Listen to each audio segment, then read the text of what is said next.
Bom, aqui em Porto Alegre são o quê? 4h30 da tarde. 4h30 da tarde. Nesse momento o céu está azul com algumas nuvens, né? Sol claro, temperatura amena. Até pouco estava chovendo aqui. O Instituto Nacional de Meteorologia estava prevendo para hoje a pior das tempestades aqui para o Rio Grande do Sul. Eu não sei como é que está o restante do estado, mas aqui em Porto Alegre, nesse momento, choveu durante o dia todo, um pouquinho, chovia, não chovia.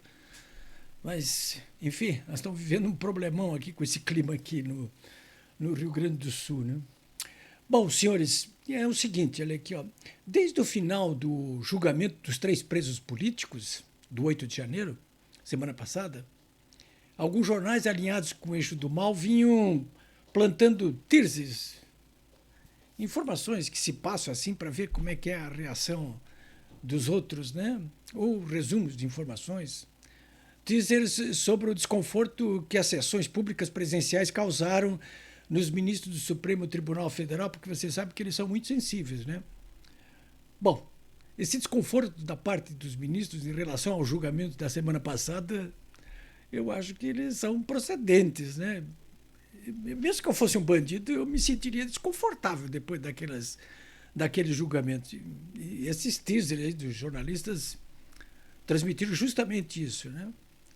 Mas, normalmente, quando essas notícias começam a vazar, assim, olha, estão pensando, talvez aconteça, você deve olhar ali, bem cá, o jabuti não sobe em árvore, como é que esse jabuti está lá?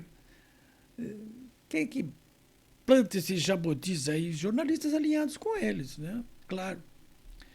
A verdade é que o conhecimento público dos discursos históricos dos 3 advogados nesses julgamentos dos 3 presos políticos, deixou com as calças nas mãos quase todos os 11 ministros do Supremo, com ênfase para aquele dramático momento em que o advogado e ex-desembargador aí de Brasília, Sebastião Coelho, cara a cara com os ministros, desabafou: vocês são as pessoas mais odiadas do Brasil.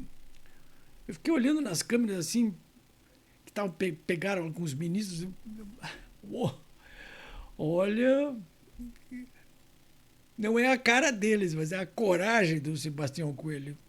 Salve, Sebastião. Ora, claro, né? Pensaram os ministros aí, vamos acabar com esses julgamentos públicos presenciais aí, né? E foi o que pediu, agora acaba de pedir. Estou falando com vocês aqui nessa terça-feira, são 4h30 da tarde.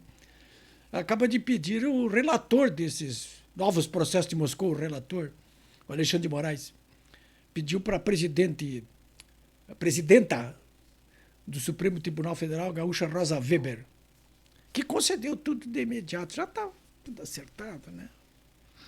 Que história é essa? Não tem mais julgamento presencial aí. Esse povo todo vendo a gente aí, esses advogados insultando. Olha, bom, com isso o que vai acontecer?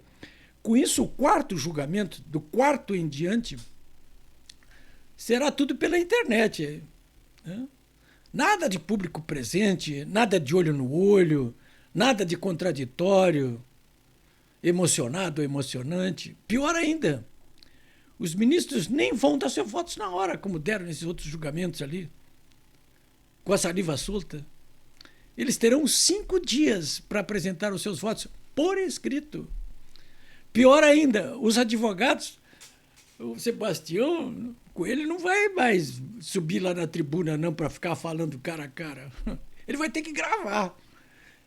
Sem a presença de ninguém, ele vai ter que gravar. Ele vai gravar a defesa antecipadamente. É uma coisa assim altamente heterodoxa, né? Ora, como disse hoje, nessa terça-feira, dia 19 de setembro, o senador gaúcho Hamilton Mourão, o que ele disse, o Mourão? Eu abro aspas aí. O julgamento, afasta a sociedade da justiça e desrespeita o senso comum. Além de insistir em julgar pessoas por um golpe de Estado, entre aspas, o general Mourão dizia, olha, um golpe de Estado sem tropa, sem tanque, sem arma. Além disso tudo, de julgá-los por um golpe de Estado, eles mudam a regra após iniciar o julgamento. Criam desigualdades nas condições de defesa. uma vez que os advogados não poderão sustentar oral e presencialmente os seus pontos de vista. Bom, eu pergunto o seguinte, olha aqui, e o que faz a OAB Nacional, que deveria defender com sangue nos olhos e fogo nos dentes o Estado democrático de direito e o devido processo legal? O que faz essa OAB Nacional?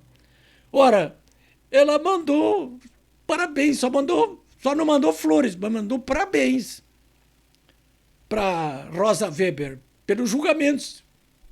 Oh, parabéns, que beleza, vocês trabalharam bem, esses advogados são uns cretinos. A OAB. Ora, e não contente com isso, hoje de manhã eu cheguei a levar um choque, né? Porque eu sou advogado também inscrito, 8.771 pagamentos em dia aqui na OAB do Rio Grande do Sul. Não sei se não vai ter algum maluco aí pedindo para minha expulsão da OAB. Mas a OAB Nacional ainda, hein, seu Beto Simonetti? Ainda por cima, além de ter mandado flores, resolveu conceder a sua mais alta condecoração agora. No caso, a medalha Raimundo Faoro, para Rosa Weber.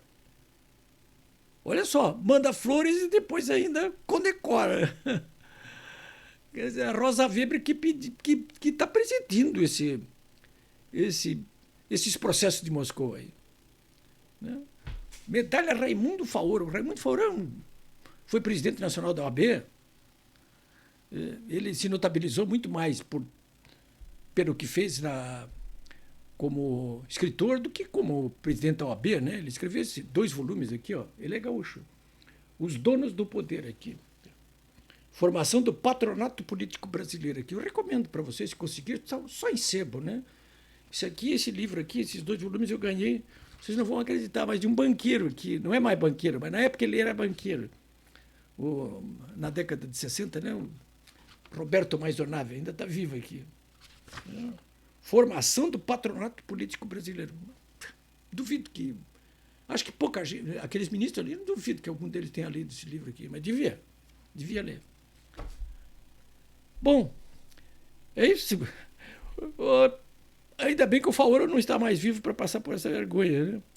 Não é por outra razão que nesta terça-feira o ex-deputado federal Deltan Dallagnol, ex-chefe da Força Tarefa da Lava Jato, avisou que não vai recorrer ao STF da decisão do TSE que ele cassou o mandato e os direitos políticos por 8 anos. Ele sabe que é inútil fazer isso aí. Isso aí tudo já é cobra mandada.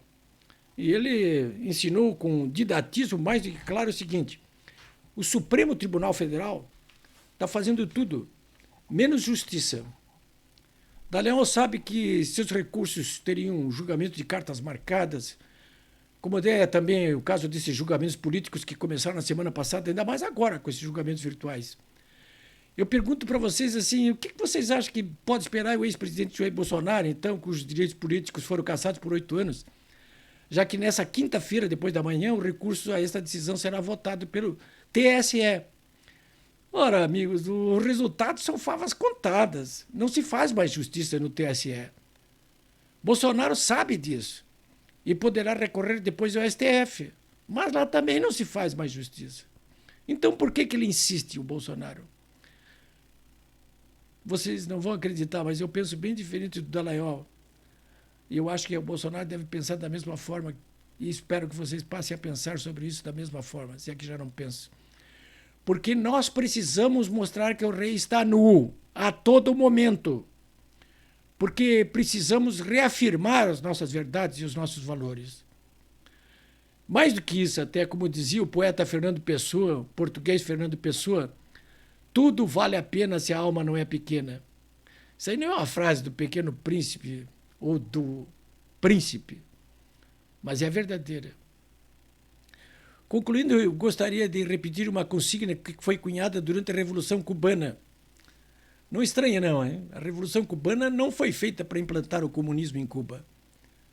Ela foi feita para que se conseguisse derrotar a ditadura e voltar ao Estado Democrático de Direito.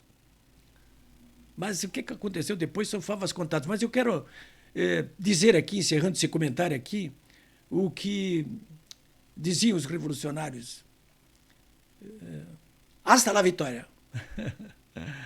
Sim, é isso mesmo. Não nos intimidemos e nem nos dispersemos. É isso, senhores. Até amanhã, quinta-feira, feriado aqui no Rio Grande do Sul, dia da Revolução Farroupilha, de comemorar a Revolução Farroupilha.